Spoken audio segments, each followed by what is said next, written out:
오늘 말씀 시리즈 설교 7번째 시간입니다. 성도의 정체성과 특권이라는 제목으로 하나님의 말씀 전하도록 하겠습니다.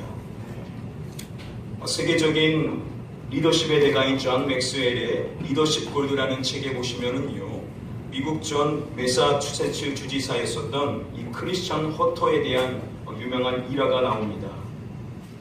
첫 번째 주지사로서의 임기를 마쳤었던 이 크리스천 허터가 1954년 재선을 위하여서 열심히 선거 운동을 하게 됩니다. 너무나 바쁘게 선거 운동을 하는 어느 날 너무나 바빠서 아침도 점심도 거르고 저녁 시간대 예정되어 있었던 바베큐 파티를 늦은 시간에 도착을 하게 됩니다. 너무나 허기진 채 그 자리에 도착했었는데 또 많은 사람들이 바베큐와 음식을 받기 위하여서 또 줄이 길게 늘어져 있는 것입니다. 주지사인 그도 그 줄에 들어서서 자신이 음식을 받을 차례를 기다리고 있었습니다. 마침내 자신의 차례가 되었고 음식을 나눠주는 한 여성이 자신에게 닭튀김 하나를 주는 것입니다. 그런데 이 주지사가 보니까는 이 닭튀김이 너무 맛있어 보이는 것입니다. 그래서 너무 배고파서 괜찮으면 하나만 더 달라고 그렇게 요청을 합니다. 그런데 그 음식을 나눠주는 여성이 죄송합니다, 한 사람이 한 해씩밖에 드실 수가 없습니다 라고 그렇게 거절을 하는 것입니다. 그런데 평소 같으면 그냥 넘어갔을 텐데 너무 허기가 져있다 보니까는 또다시 그가 말합니다. 괜찮으면 내가 너무 배고파서 그러니까 한 개만 더 주십시오 라고 다시 요청을 합니다. 그러나 그녀는 요지부동이었고 한 사람이 하나밖에 받을 수가 없습니다 라고 그렇게 또 거절을 하는 것입니다. 이 허터라는 사람이 사실 진중한 사람이었지만 당신은 너무 배가 고팠던 터라 자신의 이 지위를 이용해서라도 이 닭튀김을 하나를 더 얻어야 되겠다라는 그 열망이 아주 컸다라고 합니다. 그래서 그가 그녀에게 이런 식으로 이야기했다고 합니다. 이봐요, 내가 누군지 아십니까? 내가 이 주의 주지사요 라고 그렇게 아주 당당하게 큰 소리를 냈다고 합니다. 자, 그 말을 들었었던 그 음식을 나눠주는 여성이 그 주지사에게 이렇게 답했다고 합니다. 당신은 내가 누군지 아십니까? 나는 오늘 이 닭튀김을 담당하는 사람입니다. 빨리 지나가세요. 다음 손님. 이 여성은 이 자신의 정체성을 명확하게 하고 있었기 때문에 어떠한 환경에도 흔들림이 없는 그러한 여성이었다라고 그렇게 소개를 하고 있습니다. 저와 여러분들이 이 세상을 살아갈 때요, 크리스찬으로서 이 세상 속에서 흔들림 없는 인생을 살기 위해서도 우리가 어떠한 정체성을 갖고 있어야 되는지를 바로 알고 그 정체성을 확립하는 것이 너무나도 중요합니다. 이제 저와 여러분들은 시편 119편 6번째 연에 해당되는 말씀을 함께 살펴보게 되는데요. 이 41절부터 48절 말씀을 통하여서 저와 여러분들은 우리가 반드시 지녀야만 되는 그 성도의 하나의 중요한 정체성이 무엇인지를 확인해 볼 수가 있습니다.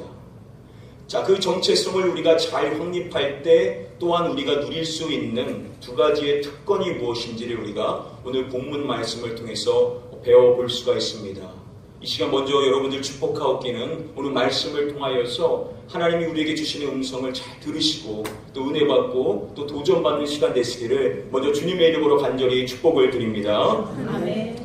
우리 함께 다음에 본문의 말씀 42절 말씀을 우리 같이 한번 읽어보도록 하겠습니다. 그리하시면 내가 나를 비방하는 자들에게 대답할 말이 있사오리니 내가 주의 말씀을 의지함이니이다. 여러분들 아시는 것처럼 시편 119편은요 22개의 히브리어 알파벳의 기준을 따라서 1절부터 176절까지 총 22개의 연으로 구성이 되어 있습니다. 자, 오늘 본문 말씀인 41절부터 48절까지의 말씀은 6번째 연에 해당이 되죠. 이 6번째 연에 해당되는 이 말씀과 우리가 지금까지 살펴봤었던 첫 번째부터 이 5번째 연까지를 비교해 보면요 명확한 차이점이 있는 것을 알 수가 있습니다. 저희가 지금까지 살펴봤었던 5번째 연까지의 내용을 보시면은요 시편의 이 저자가 하나님과 자신 간의 이 관계에만 집중하고 있는 것을 볼 수가 있습니다. 하나님의 말씀을 기준으로 자신과 하나님 사이의 관계에만 초점을 맞추고 있는 것을 볼 수가 있는데요. 그래서 다음의 말씀도 보시면 고관들도 앉아서 나를 비방하여 싸우나 주의 종은 주의 율례들을 작은 소리로 읊조렸나이다 라고 이야기합니다.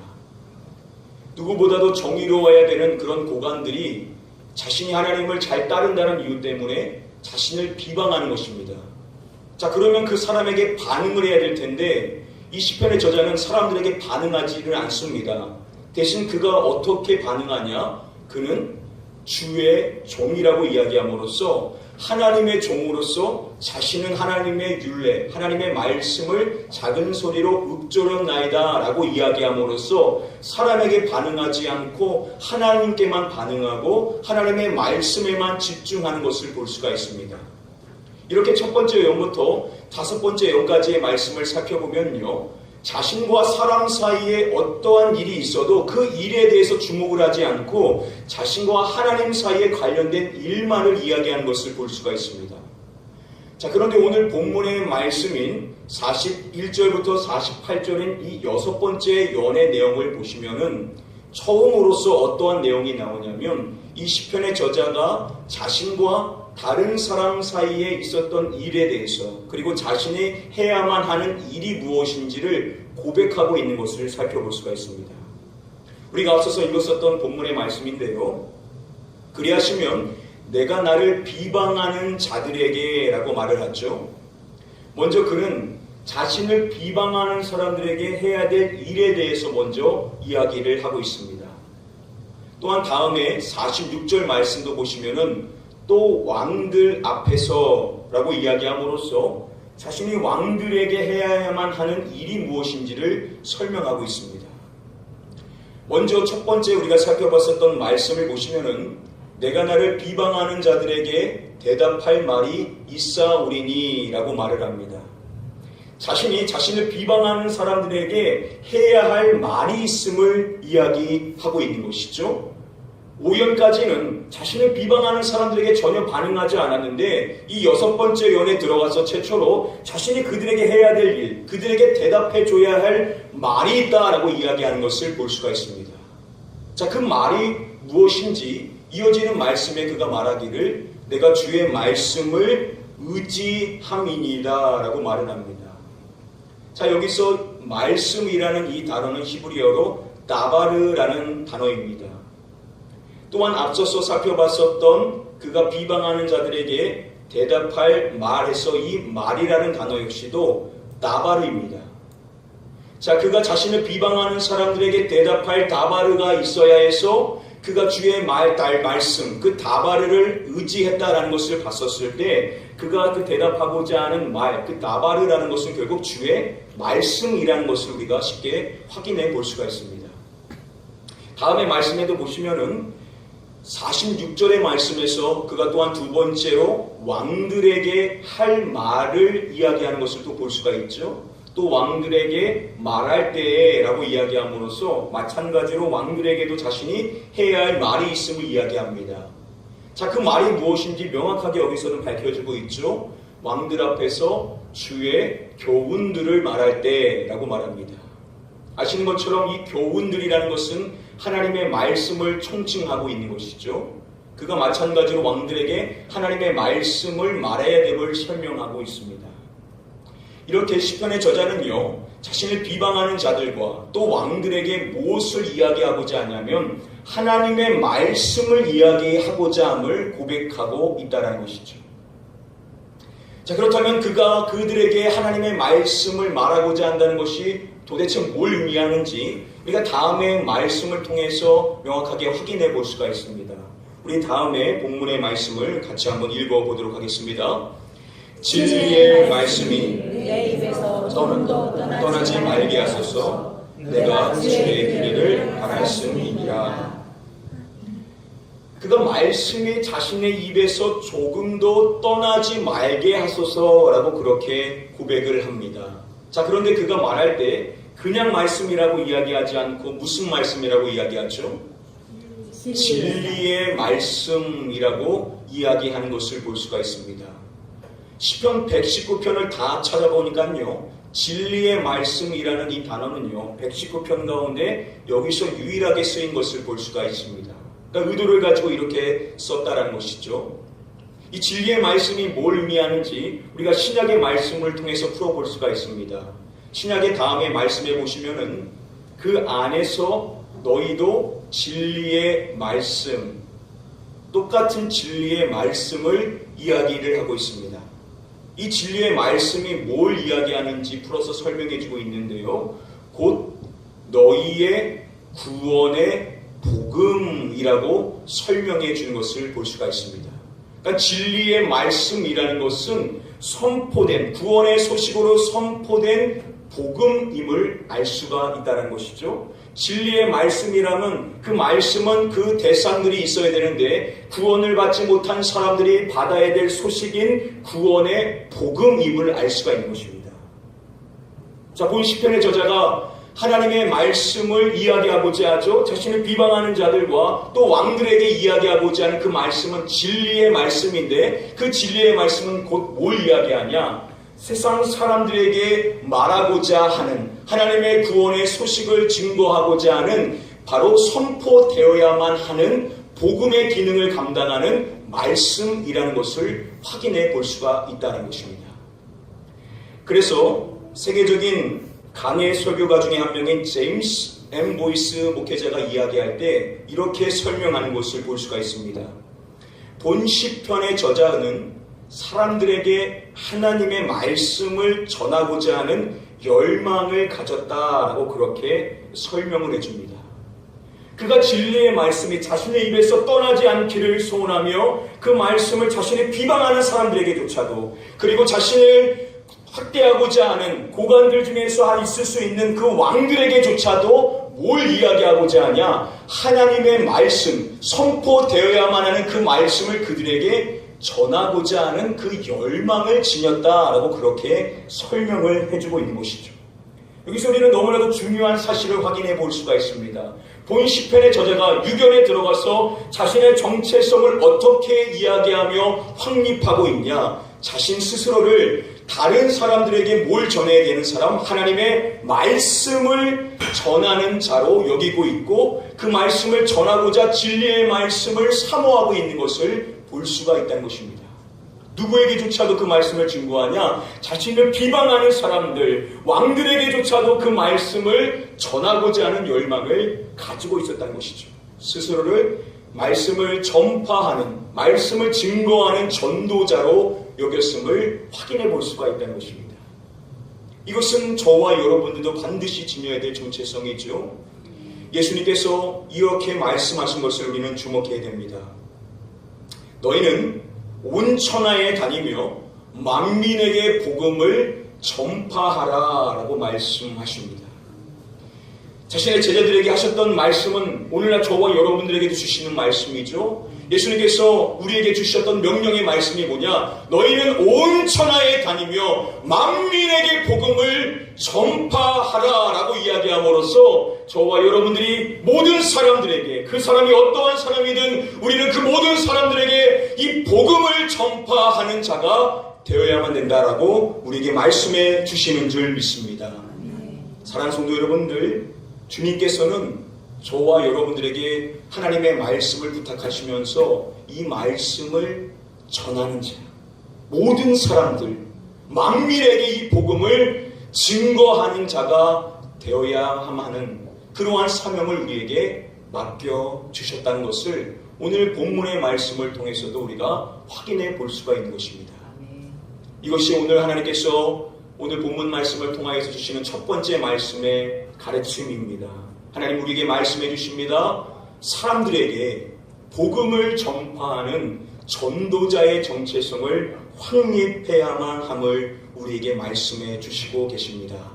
사랑하는 성도 여러분들, 여러분들이 이 땅에서 발을 딛고 인생을 살아가는 그 순간들 속에서 반드시 우리가 놓치지 말아야 중요한 정체성 중에 하나는 무엇이냐? 우리가 누린 이 복음을 우리만 누리는 것이 아니라 만민에게, 그 사람이 어떠한 사람이든, 나를 학대하는 사람이든 나를 비방하는 사람이든 지위가 높은 사람이든 어떠한 사람이든 우리는 복음을 전하는 자로 부름을 받았다는 사실을 깨달으시고 이 복음을 증거하는 일에 열심을 다하심으로 주님이 맡겨진 사명에 충성하시는 저와 여러분들 되시기를 주님의 이름으로 간절히 축복하며 축원드립니다. 그렇다면 본 시편의 저자가 자신을 복음의 전도자로서 정체성을 확립함으로써 그가 누리게 되었었던 특권이 무엇인지 첫 번째 특권을 같이 한번 살펴보기를 원합니다. 우리 같이 한번 다음에 본문의 말씀 우리 함께 한번 읽어보도록 하겠습니다. 내가 주의 법도들을 구하였사오니 자유롭게 걸어갈 것이 없며. 자신을 전도자로서 여겼었던 본 시편의 저자가 또 45절 말씀에 구하는 고백이 뭐냐? 내가 주의 법도들, 즉 하나님의 말씀을 구하였사오니 라고 그렇게 고백하고 있는 것을 볼 수가 있습니다.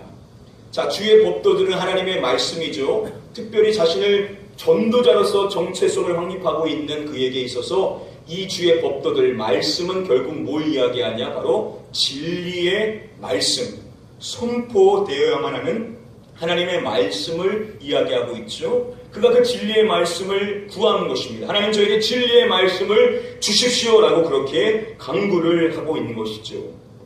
그렇게 진리의 말씀을 구하게 될 때 어떻게 될 것이다라고 고백을 하냐면 자유롭게 걸어갈 것이오며 라고 그렇게 고백을 하고 있습니다. 자, 여기서 자유롭게 걸어갈 것이다 라는 이 의미는요, 이 카리스 종합주석에 따르면 어떠한 의미냐면 누구의 억제도 없이 자유로운 삶을 사는 것을 의미하는 것이다 라고 그렇게 설명을 해줍니다. 그러니까 어떠한 사람에게도 얽매이지 않는, 어떠한 환경에도 얽매이지 않는 그러한 자유로운 삶, 프리덤, 자유를 누릴 수 있게 되는 것이다 라고 이야기함으로써 결국 복음 전도자로서 자신을 정체성을 확립하고 있는 이 시편의 저자가 어떠한 확신을 갖고 있냐? 자신이 이 진리의 말씀에 확고히 서기만 하면, 이 진리의 말씀을 사모하기만 하면 하나님이 그에게 자유를 주실 것이다 라는 그러한 명확한 확신을 갖고 있는 것을 볼 수가 있습니다. 그러니까 전도자가 누리게 되는 하나님이 주신 특권이 뭐냐? 자유, 진정한 자유를 누릴 수가 있게 된다는 것이죠. 예수님의 말씀을 통해서도 이 말씀을 우리가 확인해 볼 수가 있습니다. 예수님께서 이렇게 말씀하셨습니다. 진리를 알지니 진리가 너희를 자유롭게 하리라 라고 말씀해 주시죠. 하나님께서 주시는 그 진리가 우리를 자유케 함을 말씀해 주시는데요. 이 진리가 무엇인지 또한 요한복음의 말씀에 밝혀주시기를 아버지의 말씀은 진리니이다 라고 말씀해 주십니다. 하나님의 말씀이 진리인데 그 말씀이 결국 우리를 자유케 함을 예수님께서 친히 밝혀주고 계신 것을 볼 수가 있습니다. 자, 복음을 증거하는 진리의 말씀에 확고히 서는 사람, 그 복음 전도자들은 아버지의 그 말씀, 그 진리의 말씀을 통해서 무엇을 누릴 수 있느냐? 자유케 되는 은혜를 누릴 수 있게 됨을 우리는 확인해 볼 수가 있는 것입니다. 2014년도 11월에요. 북한에 억류되었다가 석방되었었던 사람이 있었습니다. 그 사람이 누구냐면 케네스 베라는 한국계 미국인 선교사입니다. 이 케네스 베 선교사가요, 여러 차례 북한을 방문하다가 18번째 북한 방문을 했었을 때 북한에 관련된 영상이 담긴 외장형 하드를 그만 빼놓지 않고 반입했다는 이유로 이 북한에 억류가 되게 됩니다. 특히 이 북한 조사관들이 그를 이 미국 오바마 정부의 사주를 받아서 이 북한 이 정부를 정복시킬 목적을 가지고 들어왔다라는 그러한 말도 안 되는 명목을 세워서 그에게 15년 노동 교화형을 선고하게 됩니다. 그는요, 그 억류되어 있는 동안 그 이 노동 교화소에서 온종일 이 중노동에 시달리게 되는 삶을 살게 됩니다. 그래서 그가 22kg까지 사이 빠지게 되는데요. 그는 자신의 책에서 이렇게 고백하고 있습니다. 도무지 희망이 보이지 않는 절망의 구렁텅이 속에서 나를 일으켜 세운 것은 하나님의 말씀이었다라고 그렇게 고백을 합니다. 15년이라고 말했지만 북한의 간부들은 그에게 너는 절대 북한을 나갈 수 없을 것이다. 이에 고국에 미국에 다시는 가지 못할 것이다 라고 그렇게 여러 차례 세뇌를 시켰다고 합니다. 아무것도 보이지를 않는 절망적인 그 상황 속에서 그가 뭘 붙드냐? 하나님의 말씀, 이 진리의 말씀을 붙들게 되며 희망을 얻게 되고 소망을 얻게 되었음을 그는 고백을 합니다. 그가 한 일화를 소개해 주는데요.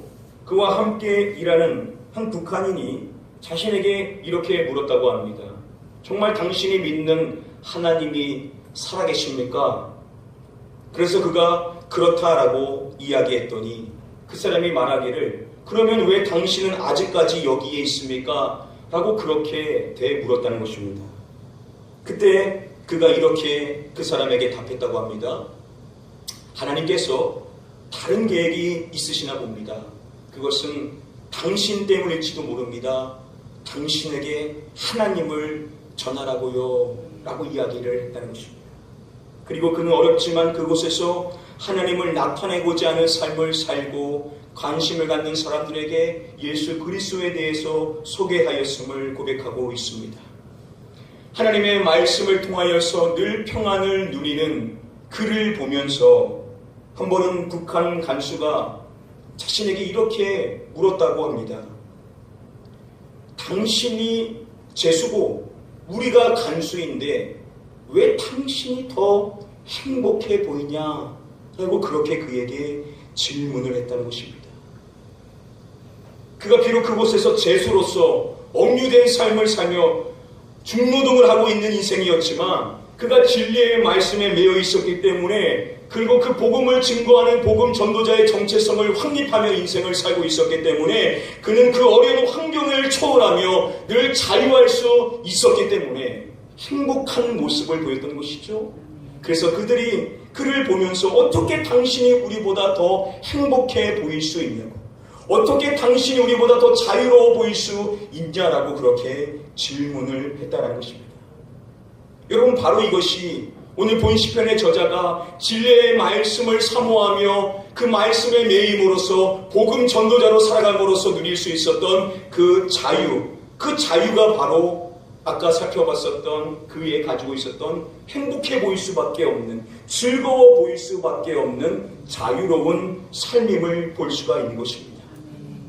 하나님께서 오늘 본문 말씀을 통하여서 우리에게 주시는 두 번째 가르침은 바로 이것입니다. 우리의 정체성을 전도자로서 세움으로써 우리가 이 전도자로서 누려야 될 첫 번째는 무엇이냐? 진정한 자유를 누려야 됨을 우리에게 말씀하시고 계십니다.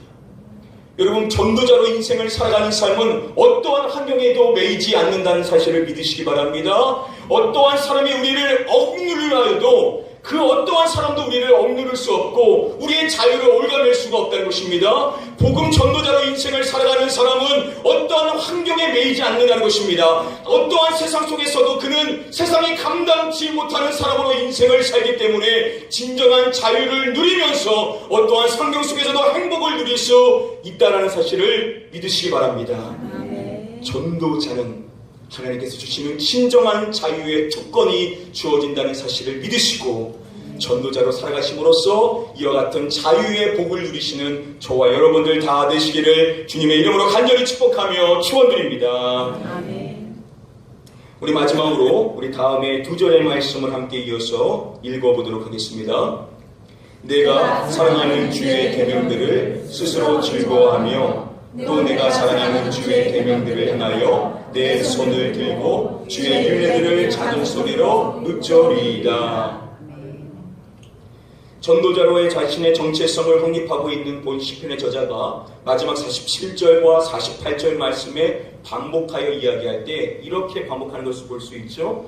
내가 사랑하는 주의 계명들, 내가 사랑하는 주의 계명들.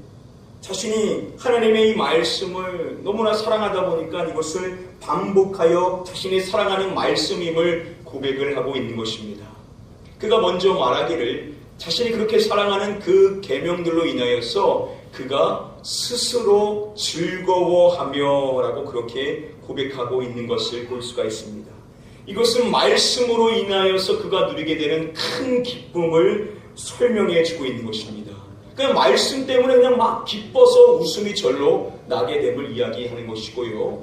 또한 두 번째 말하기를 내가 사랑하는 주의 계명들을 향하여 내 손을 들고 라고 그렇게 고백하는 것을 볼 수가 있습니다. 여러분, 성경에서 손을 든다는 것은 사실 여러 가지 의미를 가지고 있습니다. 그런데 여러분, 우리가 다음에 잘 아는 찬양들을 보시면 뭘 들고 찬양합니다 라고 이야기하죠? 두 손 들고 찬양합니다 라고 이야기하죠. 또 다음에 말씀도 보시면은 찬양도 보시면 손을 높이 들고 주를 찬양이라고 하죠. 찬양을 이야기할 때 이 손을 높이 들고 라고 그렇게 붙여서 이야기하는 것을 우리는 자주 볼 수가 있습니다. 왜 그렇게 설명하는 거죠? 시편의 다음에 말씀들을 보시면은 하나님을 송축하고 주를 찬양할 때 손을 높이 들고 손을 들고 찬양하라 라는 말씀이 있기 때문입니다. 그러니까 시편에서 설명할 때 이 손을 든다는 것은 찬양을 의미하는 용례로 사용된 것을 볼 수가 있는 것이죠. 그러니까 다음에 말씀에서도 그가 손을 높이 든다라는 것은 우리가 찬양의 개념으로서 살펴볼 수가 있습니다. 그래서 쉬운 성경으로 보시면은 이것을 이렇게 번역하고 있습니다. 나의 손을 들고 내가 사랑하는 주의 명령들을 찬양합니다 라고 그렇게 설명을 해줍니다. 여러분, 우리가 언제 막 기뻐서 이 찬양이 됩니까? 우리가 절로 찬양이 나오는 순간들은 야고보 사도도 이야기하기를 즐거워하는 자는 찬송할지니라 라고 이야기하죠. 이 기쁨이 있는 사람은 자동적으로 막 찬송할 수밖에 없는 것입니다. 이 본 시편의 저자가 하나님의 말씀으로 인하여서 즐거움을 누리죠. 이 말씀 때문에 웃음이 나는 것이고 이 말씀 때문에 기쁜 것입니다. 자신이 사랑하는 이 말씀으로 인하여 기쁨을 누리더니 그가 이 말씀으로 인하여서 무엇을 하는 것이냐면 이 말씀을 향하여서 찬양의 고백을 하고 있다는 것이죠. 그래서 시편의 저자의 말씀의 다음 면에 보시면은 이 말씀이 자신의 노래가 되었다라는 고백을 또한 볼 수가 있습니다. 하나님의 말씀을 읊조리며 암송하는 그가 이 말씀으로 기뻐하며 이 말씀을 통하여서 뭘 하냐? 하나님을 찬양하는 고백. 이 말씀의 고백들은 다 결국 하나님을 향한 것이니까 이 말씀을 통하여 그가 찬양하고 있다는 것을 볼 때 결국 이 시편의 저자가 복음 전도자로서 진리의 말씀에 충만한 자가 됨으로써 누리게 됐었던 특권이 뭐냐? 하나님께서 주시는 즐거움, 그리고 그 즐거움으로 인하여서 말씀만으로 기쁨이 넘침으로 막 찬양이 흘러넘칠 수 있는 그러한 기쁨과 찬양의 특권을 누리게 되었음을 오늘 본문의 말씀을 통해서 확인해 볼 수가 있습니다. 세 번째, 마지막으로 하나님께서 우리에게 주시는 세 번째 말씀의 가르침, 우리가 전도자로서의 정체성을 확립하며 이 전도자로서 살아가게 될 때 어떠한 특권이 있냐? 말로 형용할 수 없는 넘치는 기쁨, 찬양이 절로 나올 수밖에 없는 넘치는 기쁨을 누릴 수 있게 된다라고 우리에게 말씀을 해주십니다. 저는 여러분들을 축복할 때 우리가 이 세상을 살아갈 때 그리스도인으로서 누려야 될 말로 다 할 수 없는 이 기쁨, 전도자로 살아갈 때 누릴 수 있다라고 말씀하시니까요. 사랑하는 성도님들, 전도자로 살아가셔서 하나님이 여러분들에게 예비하신 그 넘치는 기쁨, 찬양이 끊이지 않는 그러한 즐거움의 삶을 누리시는 저와 여러분들 다 되시기를 주님의 이름으로 간절히 축복드립니다. 아멘. 오늘 말씀 간단히 정리해 드리도록 하겠습니다. 하나님께서 우리에게 첫 번째로 말씀해 주시는 말씀의 가르침은 우리가 이 세상을 살아갈 때 우리가 다른 사람들에게 그 사람이 어떠한 사람이든 우리는 복음을 전파하는 전도자의 정체성을 확립해야 된다라고 첫 번째로 우리에게 말씀을 해 주십니다. 또한 두 번째로 우리가 그렇게 전도자로서의 정체성을 확립함으로써 우리는 진정한 자유의 특권을 누리게 됨을 말씀해 주시고요. 마지막으로 그 전도자는요, 하나님께서 우리에게 말로 다 할 수 없는 넘치는 기쁨을 주신다라고, 찬양을 주신다라고 우리에게 말씀을 해 주십니다. 한 주간도 이 말씀 기억하셔서 여러분들을 하나님의 말씀을 전하는 전도자로서 의식하시고 살아가셔서 하나님께서 여러분에게 예비해 놓으신 이 은혜의 특권들, 자유가 있는 삶, 기쁨이 있는 삶을 누리시는 저와 여러분들 되시기를 주님의 이름으로 간절히 축복하며 축원드립니다. 아멘. 여러분 지난 한 주간도 어떻게 말씀 암송을 잘 하신 줄 믿습니다. 우리 준비된 영상 어떻게 암송하셨는지 준비된 영상 잠시 한번 같이 보도록 하겠습니다. 내 눈을 돌이켜 허탄한 것을 보지 말게 하시고 주의 길에서 나를 살아나게 하소서. 아멘. 시편 119편 37절 말씀. 나를 향한 주의 사랑 산과 바다에 넘치니 내 마음 열 때 주님 나에게 참 자유 주셨네. 늘 진리 속에 거하며 나의 손을 높이 들고 언제나 주님의 사랑을 노래하리. 내 눈을 돌이켜 한 것을 보지 말게 하시고 주의 길에서 나를 사랑하게 하소서. 시편 119편 37절 말씀. 아멘. 사랑 나를 향한 주의 사랑 산과 바다에 넘치니 내 마음 열 때 주님 나에게 참 자유 주셨네. 늘 진리 속에 거하며. 여러분 계속해서 우리 말씀 암송하는 것들을 인증해 주시기를 부탁을 드립니다. 이제 오늘 우리가 함께 암송할 말씀 8번째 말씀입니다. 여러분들 주부에 있는 우리 속지로 같이 한번 읽어보도록 하겠습니다. 오늘 우리가 마지막으로 살펴봤었던 시편 119편 48절 말씀입니다. 우리 같이 한번 천천히 읽어보도록 하겠습니다. 또 내가 사랑하는 주의 계명들을 향하여 내 손을 들고 주의 율례들을 작은 소리로 읊조리이다. 한 주간도 이 말씀 암송하셔서 기쁨이 충만한 한 주가 되시기를 주님의 이름으로 간절히 축복드립니다. 우리 자리에서 일어나셔서 찬양하겠습니다. 하늘에 나는 새도 주 손길 돌보시네. 주 말씀 향하여 우리 같이 한번 이 찬양 고백하며 결단하는 시간 갖도록 하겠습니다.